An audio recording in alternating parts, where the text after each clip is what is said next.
Buenos días, Irving. Qué placer tenerte por aquí, a la distancia. Hola, Glenda. Hola, Glenda y hola, Roberto. Es un placer poder hablar con ustedes. Estuviese más feliz si hubiese podido estar ahí en vivo como lo habíamos planeado, pero por lo menos podemos charlar por vídeo. Bueno, contanos primero que nada qué es el dinero digital. Bueno, Glenda, déjame poner el dinero digital en el contexto del Internet y de la revolución de la información que hemos estado teniendo en los últimos 20 años. Desde que vino el Internet al mercado, hemos visto más y más cosas importantes del mundo físico, del mundo análogo, convertirse en parte del mundo digital. Con el World Wide Web, eso se hizo con el contenido en general. Vimos que la música se ha digitalizado más y más, las películas se han digitalizado, la televisión, más y más canales se están digitalizando, las comunicaciones sociales. Y ahora ya tenemos la tecnología para ir a un paso más adelante. ¿Y esto qué exactamente significa? ¿Cómo va a ser? Bueno, y eso quiere decir que el mundo de los pagos, el mundo del dinero, que ha sido una de las cosas más importantes de la civilización humana de hace 2500 años, ahora lo estamos trayendo a este mundo digital.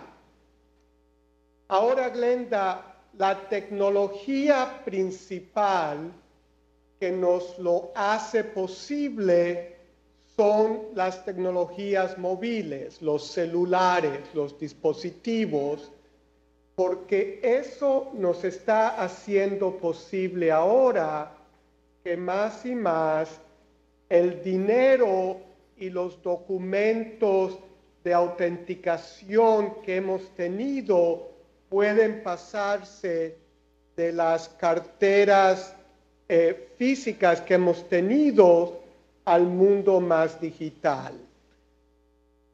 Ahora, eso es un cambio importantísimo que yo creo que en los próximos 20 años a lo mejor puede ser tan importante para el mundo como lo ha sido la transición al web.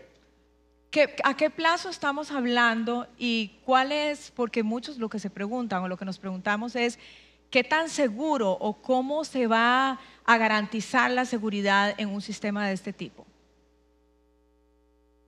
Pues la seguridad es la cosa más importante. Y la seguridad, déjame hablar con analogía con las tarjetas de crédito. Cuando uno tiene tarjetas de crédito, a uno se autentica con el banco.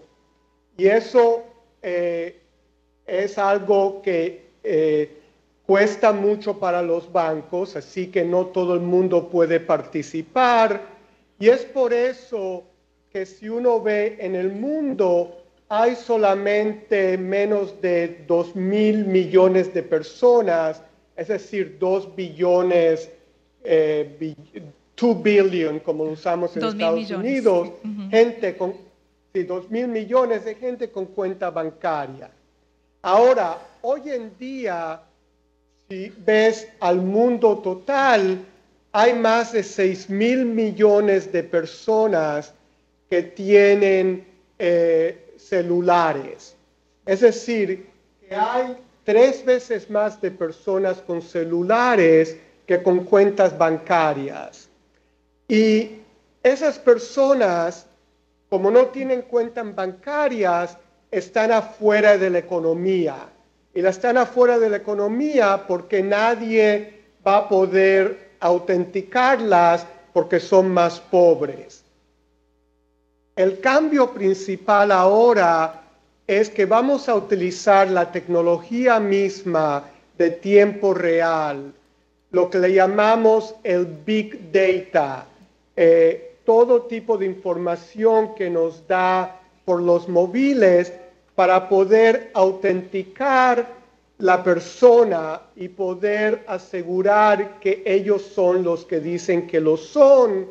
Y es por eso, porque los costos de autenticar han bajado tanto, que nos ahora va a ser posible a incluir a todo el mundo en esta economía digital que estamos desarrollando en el mundo.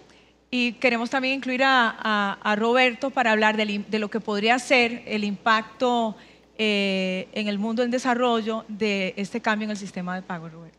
Irving, ¿Qué piensas?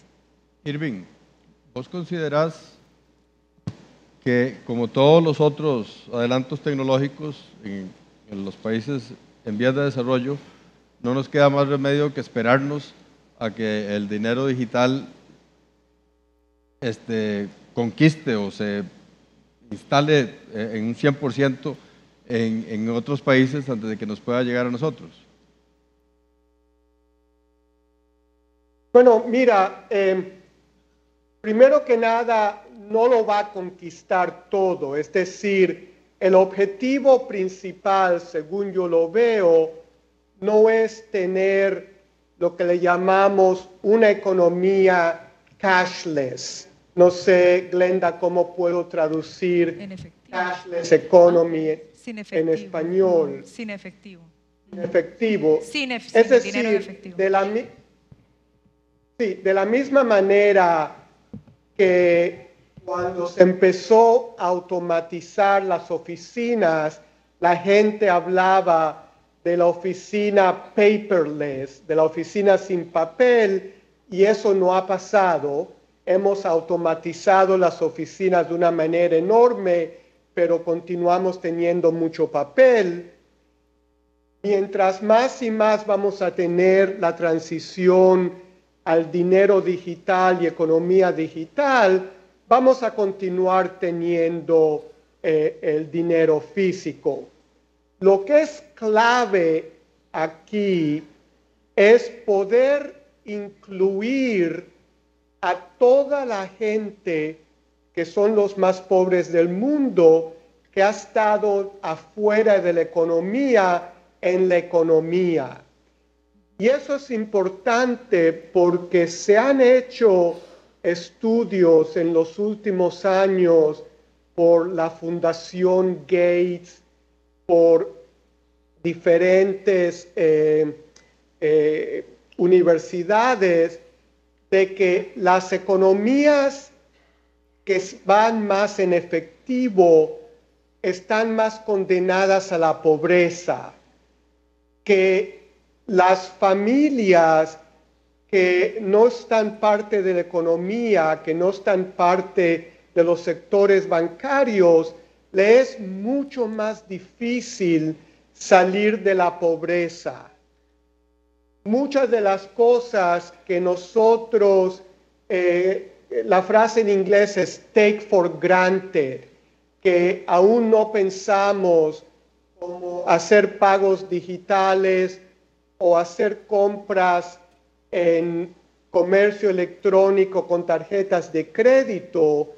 Si no tienes tarjetas de crédito, si no tienes la manera de hacer esas transacciones digitales, pues tienes que hacerlas físicamente, tienes que estar en línea, te dan cheques, tienes que cambiarlos en el banco, te cuesta mucho.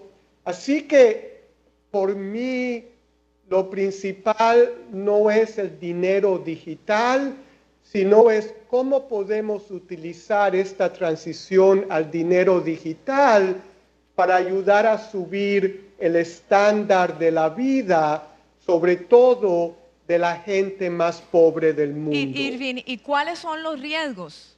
¿Cuáles serían los riesgos? ¿Cómo lo ves tú? Bueno, va a haber muchos riesgos. Primero que nada, esto es todo muy nuevo y todas las innovaciones disruptivas al principio llevan tiempo de desarrollarse, así que va a haber riesgos.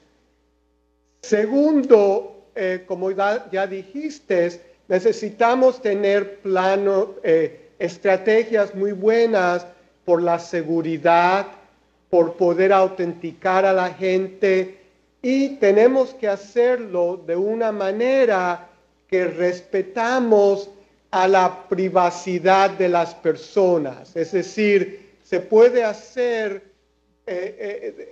teniendo la información necesaria para autenticar, pero no más información que eso para que puedan continuar con la privacidad que tienen.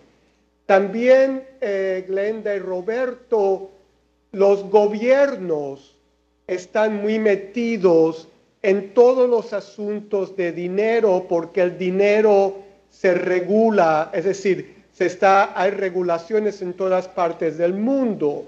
Entonces necesitamos la colaboración de los sectores públicos, de los gobiernos en el mundo, con los sectores privados que están haciendo mercados y comercios y todo tipo de transacciones. Así que yo creo, esto está pasando y va a pasar. Lo que no puedo decir es cuánto tiempo va a llegar para que una fracción grande del mundo pueda estar trasladándose a utilizar la economía digital. Ahora, ¿cómo podría contribuir esta tecnología, este cambio en la forma de pago a combatir, por ejemplo, la corrupción, el narcotráfico, las transacciones ilícitas? Sí, es una pregunta muy buena porque eso va a ser parte de lo bueno y va a ser parte de los riesgos.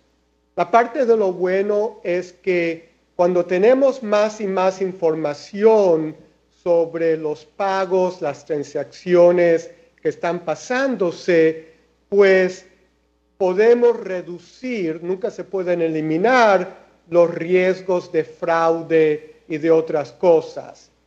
Pero también, como sabemos, hay en muchos países, incluyendo los países avanzados y los países menos avanzados, hay economías que están abajo del gobierno, es decir, que no pagan impuestos.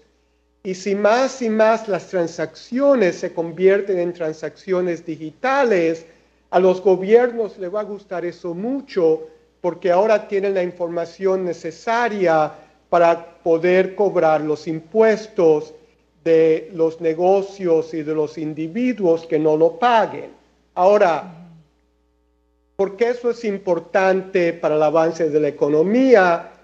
Y hemos visto por ejemplo, la crisis económica de Europa, que los países como Grecia, que tenían más black market, es decir, mercados negros, usamos esa frase en español también, Sí.